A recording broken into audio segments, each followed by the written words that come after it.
1911s. Today, a little bit on the small side.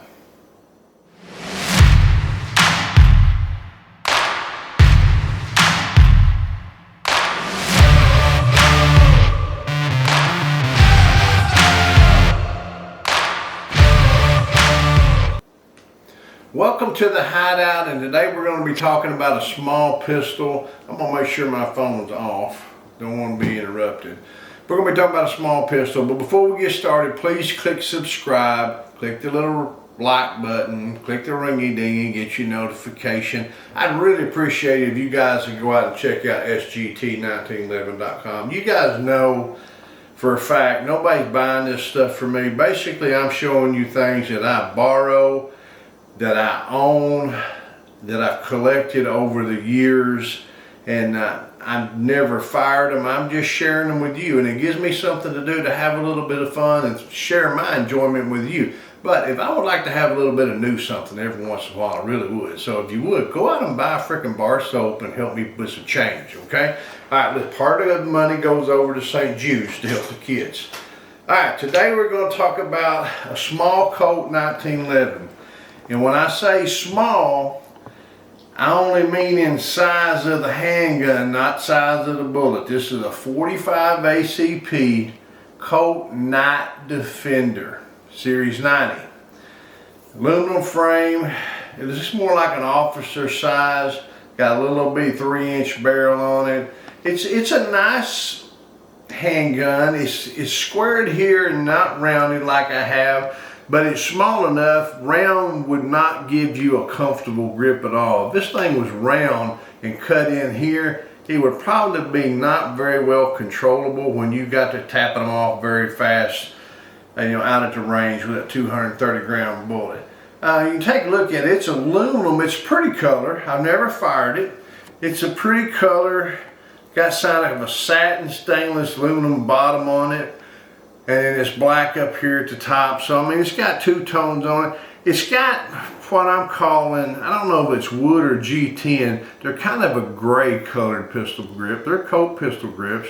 They're not the traditional double diamond. They're a little bit something different, but it's a Defender. Now, a little bit about the Series 80s and Series 70s and Series 90s. If you guys don't know, the Series 70s is in the 70s. Colt's just got a plain old same type of safety mechanism that they had them in the teens, the 20s, the 30s, the 40s, or whatever. They get to the 1970s and they're no different. And then they get to the 1980s and they come out with this little additional piece up in the slide. I cannot show you because YouTube would bitch slap me. But anyway, I can't show you. But there's a little firing pin block in there, and so they call it a Series 80, come out in the 80s. They suck. The reason they suck are it adds additional parts to the handgun, but in particular the frame, it makes it more difficult to disassemble, not even disassemble, reassemble the handgun. It's not that bad, but it's just a pain in the ass. It really doesn't help you that much. It's like a firing pin block.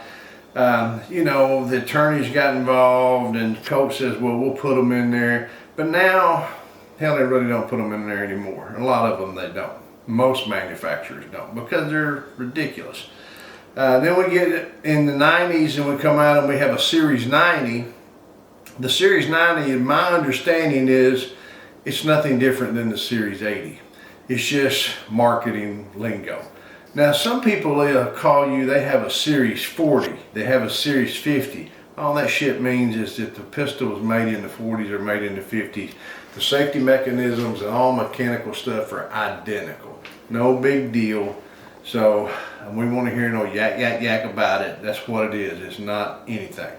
But this one here, Night Defender, it's made for a carry pistol. It does have a nice set of Novak sights on it, Trigicon on it. You can see the white dots, so you can get a good shot of them. It's short enough. We don't have a barrel nut on the end. We've got a little bull barrel with a single piece guide rod out there. So disassembly is not going to be the same as it normally is. You're going to have to take it apart a little different way and hold your springs a little bit different. This thing is stiff, and when I mean stiff, when I pulled it out of the safe earlier today, hell, it was locked up. It'd been sitting in there so many years with oil on it that it just froze up. So I had to get it out and oil it, get out, oil it, do it more, and finally get it working. How is it going to fire today? I bet it's a Colt. It'll fire fine. Magazine release. The button on it is not too bad. This little small pistol gets that magazine release right there at the tip of your thumb where it works really well. Short mag, probably 7 maybe, but you remember they index up here in a handgun, so we may have some 10 rounds hanging out here when we shoot. We don't know. Trigger, skeletonized trigger, round trigger guard, nothing special there. There's a little bit of texturing on the inside of it there. Rear mainspring, housing is striped. Nice size memory bump. Big beaver tail. Probably a necessity on this size of pistol so we can avoid the bite. We've got a little bitty pistol.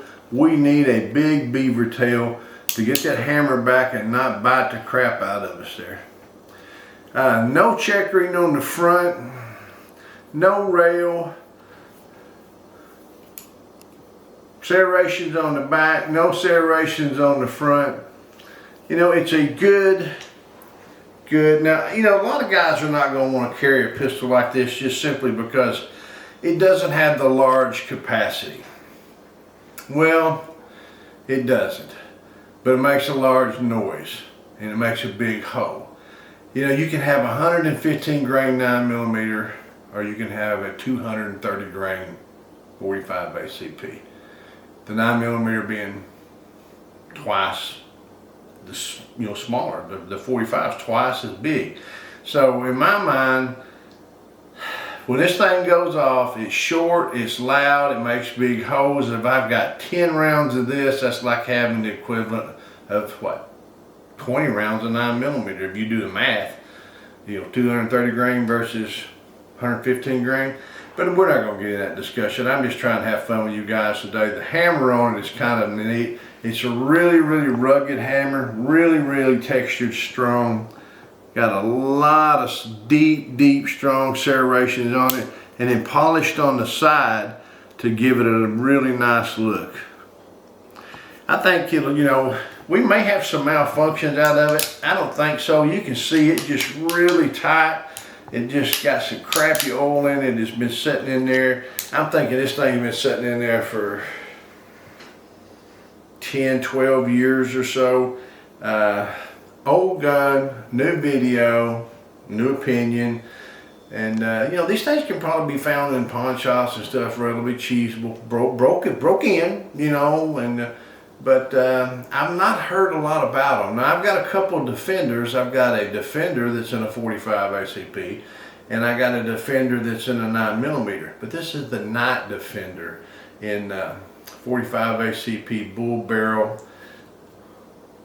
Probably a fun gun. Let's go out and go. Bang, bang, bang. Okay, gang, welcome out to the range this morning. It is absolutely gorgeous out here. Got a little bit of wind blowing. I hope that doesn't interfere. Let's hope it don't. I'll try to speak up a little bit. We'll do the best we can. Today we're out with the Colt Night Defender Series 90 45 ACP, and I'm calling this an officer's size, which I'm usually not into. This thing's been sitting in the gun safe for about 10 years. Never been fired. It's all gummed up. I didn't even think I was going to get the slide back for a while. It took me quite an effort to do it, so we could have some potential problems. If so, it's probably my fault. I don't know if I can get you to look in there or not. If you can see, you probably cannot with a light. But if you look at the feed ramp there, there's never been a round run through this gun. I'm kind of hoping it runs good. Anyway, we're going to try it and see. I'm excited to get first. Put my hair protection on. See how we do. Alright. It did have one magazine in it. I don't know if there should have been two or what. Like I said, the gun's been sitting there for so long. We'll see. Slide went forward fine. Safety's a little sluggish on it. You can see the nasty ass stuff on the inside down there. Hell, I should be embarrassed, but you know what? I don't hide shit from you. This is the way it is. All right, let's see what we got. Whoa, didn't fire.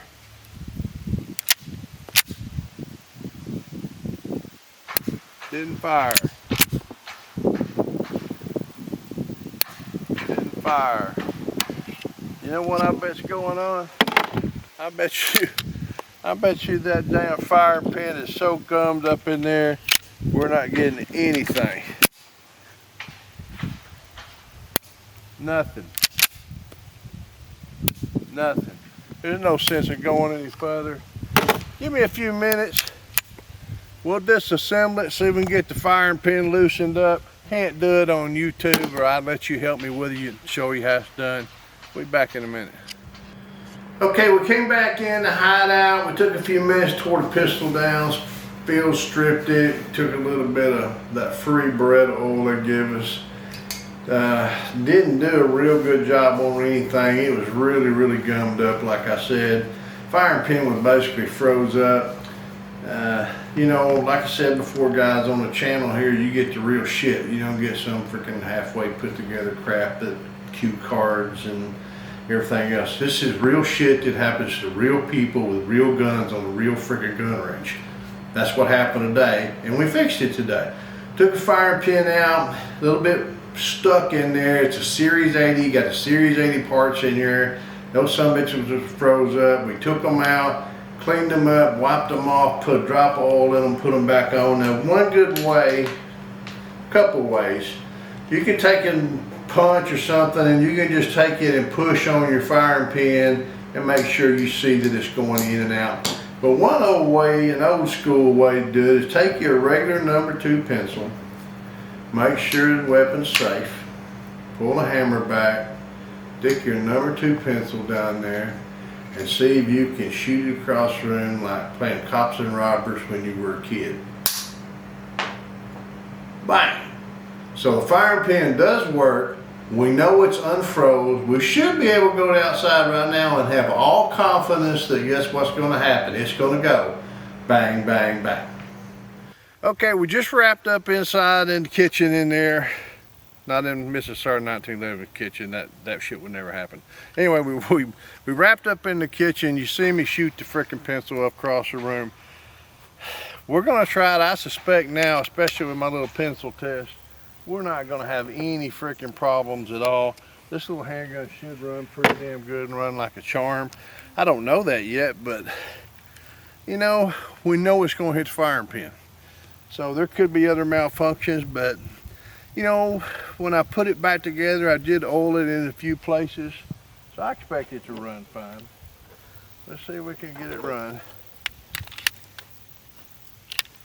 All right, let's see. Chamber went forward, safety. Safety works a little bit crisper now that I put a little oil on that. Here we go. Oh yeah. It is a handful, I'll tell you that much. It does have some recoil that's noticeable. The trigger, kind of long to reset. For a little over, we didn't bother to check it in there because it was so gummed up. And here's the truth, guys, I didn't even pull the trigger out of it, so that'd have been a whole nother little bit level of disassembly, and we didn't want to get into that. So we could probably have a little bit better trigger than what we do right now just by cleaning the damn thing and shooting it. When I tell you guys something, that's what I mean. And what I mean is this thing's been sitting there for over 10 years, never been fired. When I say I've never fired it, that's what I mean.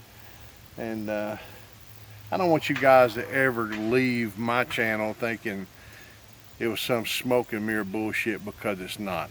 You know, I'm not gonna cut out some shit where something didn't work just so I can look like some of these other assholes out here who have perfect videos. I'm not a perfect guy. I'm an average Joe that shoots average guns most of the time, because that's what I can afford to do. And most people watching my channel are the same way. They're average Joe spending their hard-earned money trying to have a good time with the Second Amendment right. So anyway, we're going to go back here now. Take this magazine out of it. I just got lost around because I was running my mouth. There we go. Alright.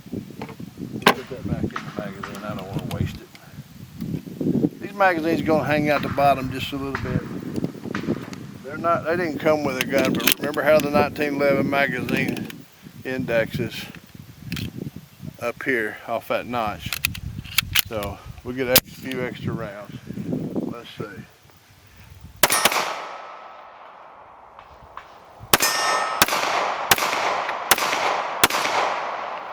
Now, I can tell you right now, there's one thing I do not like about it. When it's kicking them holes out, it's kicking those holes out and hitting me right in the damn forehead. Nah, I'd rather kick them out over my shoulder or even out front. No, don't hit me in the forehead. So, but does it shoot? Does it function? You guys see it shooting and function. I'm still going to tell you, I like the commander size. That pistol grip is just a little bit, you know, I'm going to say at least a good ½ inch too short for me. I'd rather it be at least covering down here to the heel of my hand. It's not. Now, for a carry gun, concealed carry gun, is it good? It's fine. Why is it fine? It's small. You know, you can stick this under a lot of lighter clothing, where in wintertime you get by with a bigger handgun because you're wearing coats and jackets and vests and stuff. In the summer you're not. You need something a little bit smaller. If this did have the concealed carry or the fastback cut on it, it would probably be very, very difficult to control. Not going to happen. So, you know, the truth is, you can carry something this size anytime, because knowing, for the most part, if we ever get into the use where we have to have a self-defense issue going on, you're never going to get off with 1 or 2 rounds anyway. You're probably going to be holding on this sumbitch till it's white knuckled, and you'll never know what went on. You'll never know that you weren't happy with the pistol grip, but you still got to practice with it and be comfortable. So anyway, let's finish up this one here. I'm going to try to just squeeze off a few some of those smaller targets down there. Sights, those Novak white dot sights, really nice.